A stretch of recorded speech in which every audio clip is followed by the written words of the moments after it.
Halo teman-teman, sobat ternak semuanya, berjumpa lagi bersama Kang Roy Official. Salam edukasi, salam sobat ternak buat para peternak. Kali ini Kang Roy akan berbagi informasi buat para peternak semuanya, yaitu khusus metode dalam ternak entok. Di mana metode ini sangat simpel dan sangat mudah untuk dilakukan oleh para peternak. Dan pastinya para peternak pemula itu wajib mengetahui ini apabila peternakan entoknya itu ingin cepat berkembang dan pastinya bisa sukses bersama-sama. Pada pembahasan kali ini, Kang Roy akan bahas khusus entok lokal atau entok konsumsi. Karena untuk entok lokal sendiri itu sudah mayoritas dibudidayakan oleh masyarakat.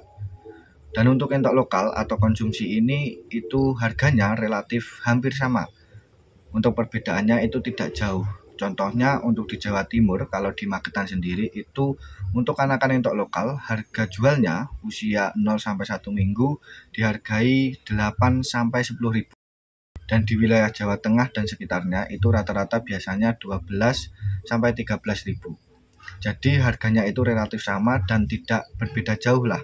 Jadi khusus kali ini Kang Roy akan membahas untuk entok lokal dan pastinya para peternak wajib mengetahui ini. Dimana untuk metode dalam ternak entok ini sangat penting sekali kita lakukan dan kita ketahui. Yang pertama yaitu masalah pengelolaan. Dimana untuk masalah pengelolaan ini kita akan bahas terutama yaitu di masalah pakan. Untuk masalah pakan ini ada dua pilihan. Dimana para peternak itu pilihan pertama, kita memberikan pakan yang murah untuk entok kita, namun perkembangannya itu lambat. Yang kedua yaitu kita memberikan pakan yang agak mahal, proteinnya bagus, dan untuk entoknya itu pertumbuhannya cepat. Dua pengelolaan pakan ini, para peternak harus menentukan dan memastikan pilih yang pertama atau yang kedua. Kalau untuk Kang Roy sendiri itu memilih yang kedua. Dimana untuk yang pertama kita itu memberikan pakan yang murah, namun perkembangan entok yang kita pelihara itu akan lambat atau tidak maksimal. Sehingga pakan yang kita berikan itu murah, namun untuk jangka panennya itu juga akan lambat. Otomatis pemberian pakan itu juga akan bertambah. Walaupun harganya murah, kalau kita kalikan dengan lama masa panennya, itu juga hampir sama dengan pemberian pakan yang kita beli agak mahal, namun perkembangannya itu bisa maksimal dan otomatis untuk masa panennya itu juga cepat. Kenapa kok Kang Roy sendiri itu memilih yang kedua? Karena dimana yang kedua ini walaupun harga beli pakan itu agak mahal, namun siklus masa panen peternak itu bisa cepat. Otomatis putaran uang yang kita dapatkan itu juga cepat teman-teman. Dan untuk entoknya sendiri itu juga bisa bertumbuh maksimal dan pastinya itu juga mendapatkan nilai plus buat para peternak. Selain menjualnya itu mudah dan pastinya para peternak juga bisa mendapatkan hiburan karena melihat ternak yang kita pelihara itu besar-besar, entoknya sehat-sehat dan lain sebagainya. Jadi teman-teman harus menentukan untuk masalah pengelolaan pakan ini. Tidak harus sama dengan Kang Roy, teman-teman bisa milih yang ke satu ataupun yang kedua. Itu tergantung kondisi atau lingkungan teman-teman. Apabila pakannya itu gratis namun proteinnya itu sangat tinggi seperti pakan pabrikan, itu juga bisa digunakan. Dimana untuk mensiasati harga pakan yang kita beli ini agak mahal, agar keuntungan yang kita dapatkan itu maksimal. Untuk masalah perawatan anakan entok, itu kan pakannya full pabrikan di usia 0 hari sampai 21 hari. Dimana untuk teman-teman setelah usia 21 hari ke atas, teman-teman itu bisa menggunakan pakan kombinasi atau pakan campuran. Namun para peternak itu tidak meninggalkan pakan pabrikan. Karena untuk kualitas pakan pabrikan itu pasti sudah berbeda karena sudah melewati masa uji coba, masa penelitian dan lain sebagainya. Contohnya seperti ini teman-teman. Teman-teman bisa menggunakan pakan perbandingan 2:1.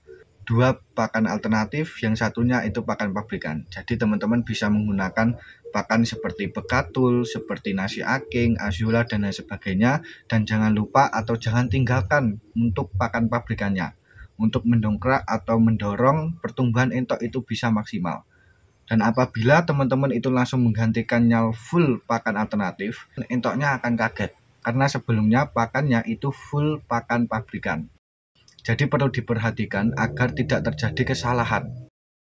banyak peternak entok itu mengalami entok kanibal. Entoknya makan bulu temennya, entoknya pertumbuhannya lambat, dan lain sebagainya. Dimana untuk salah satu faktor yang menyebabkan anakan entok itu kanibal, yaitu karena perubahan pakan dan karena pakan yang kita berikan itu kurang bernutrisi. Jadi para peternak harus mengetahui agar hal tersebut itu tidak terjadi. Karena apabila entok yang kita pelihara itu sudah kanibal, itu akan sulit untuk menyembuhkannya. Walaupun hal tersebut bisa disembuhkan, namun para peternak itu pasti akan pusing apabila entoknya itu sudah kanibal. Dimana untuk poin yang kedua, yaitu para peternak harus memiliki bibit yang unggul. Bibit yang unggul ini pastinya harus dihasilkan oleh indukan yang bagus. Tulangan indukan bagus, indukannya besar, indukannya sehat, dan lain sebagainya. Kenapa kok masalah faktor bibit ini sangat penting? Apabila para peternak itu memberikan pakan yang bagus, namun untuk genetik induknya itu tulangannya kecil, indukannya itu kecil, dan lain sebagainya, otomatis itu juga tidak akan bisa maksimal. Karena perlu kita ketahui sendiri, menjual di masyarakat, untuk masakan, rica-rica, mayoran, ataupun di pasar, pasti kebanyakan orang itu memilih entok yang besar, tulangannya besar, badannya gemuk, besar, dan lain sebagainya. Jadi itu sangat penting dan sangat berpengaruh sekali untuk masalah penjualan.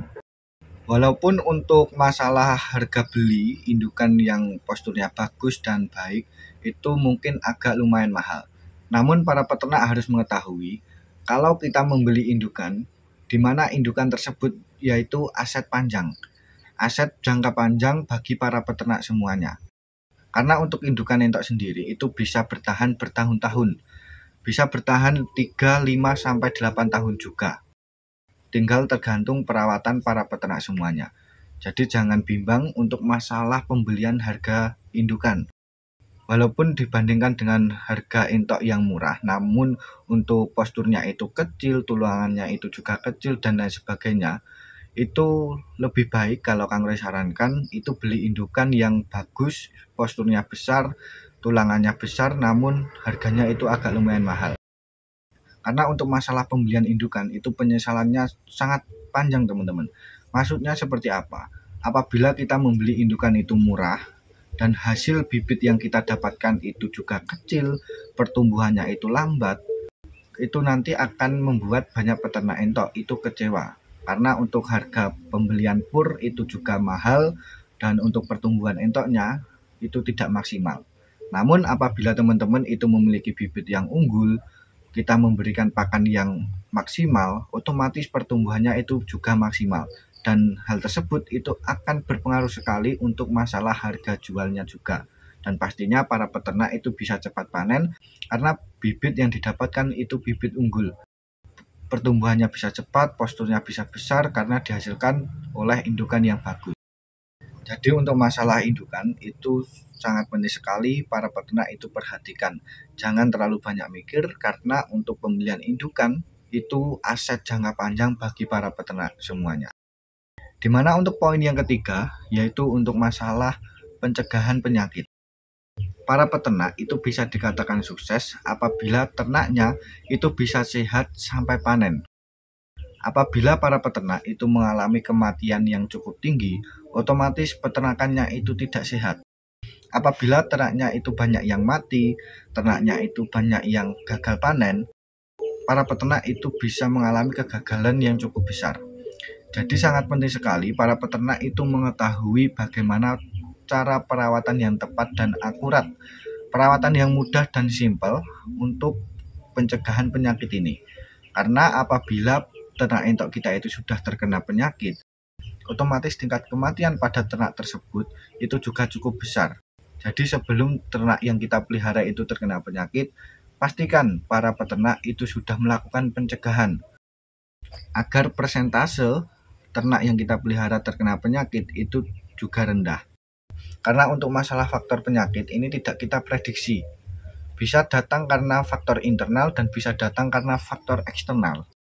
Faktor internal yaitu di mana diakibatkan perawatan para peternak yang salah.